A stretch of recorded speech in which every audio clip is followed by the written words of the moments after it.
ગાંધીનગરથી ટેટ અને TET pass ઉમેદવારોની પોલીસે અટકાયત કરી। સરકારે ધોરણ 9 થી 12 માટે જાહેર કરેલી ભરતીની સંખ્યા વધારવા રજૂઆત કરવા ઉમેદવાર આવ્યા હતા, પરંતુ સચિવાલય ગેટ નંબર 1 પરથી પ્લેકાર્ડ દર્શાવી માંગ કરાતા ઉમેદવારોની અટકાયત કરવામાં આવી છે। 7500 ની જગ્યાએ 15000 શિક્ષકોની ભરતી કરવાની ઉમેદવારો માંગ કરી રહ્યા છે અને પોતાની માંગને વધુ પ્રબળ બનાવવા માટે તેઓ વિરોધ પ્રદર્શન કરી રહ્યા હતા। બેનર્સ અને ઉગ્ર સૂત્રોચ્ચાર સાથે વિરોધ કરતા કેટલાક ઉમેદવારોની અટકાયત કરવામાં આવી।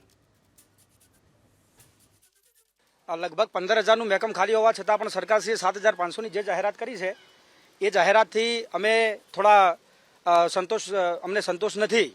તો આજે અમે કોઈ પણ પ્રકારનું આંદોલન કે પોલીસ મિત્રોને હેરાન કરવા માટે આવેલા નથી। અમારો ઉદ્દેશ્ય એક જ છે કે હકીકત જે વાસ્તવિકતા છે ઝીરો ગ્રાઉન્ડ ઉપર સરકાર આવીને જુએ કે શાળાઓમાં ખરેખર કેટલા શિક્ષકોની ખાલી જગ્યાઓ છે અને એ જગ્યાઓને સારી રીતે અભ્યાસ કર્યા પછી તજજ્ઞો સાથે પરામર્શન કરી અને પછી જગ્યાઓ કેટલી ભરવી એનો નિર્ણય કરે। સરકાર દ્વારા આચાર્ય અને જૂના શિક્ષકોની લગભગ 3400 જેટલી ભરતીની પણ જાહેરાત કરવામાં આવી છે।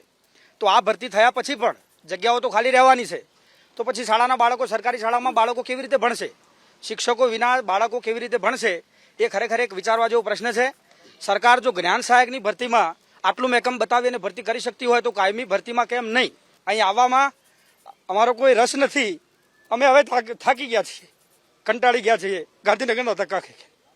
સરકારશ્રીને આ મુદ્દે પણ ઘણીવાર રજૂઆત કરી છે, તેમ છતાં સરકાર કેમ ઝીરો ગ્રાઉન્ડ ઉપર આવીને હકીકત જોતી નથી કે ખરેખર શું છે?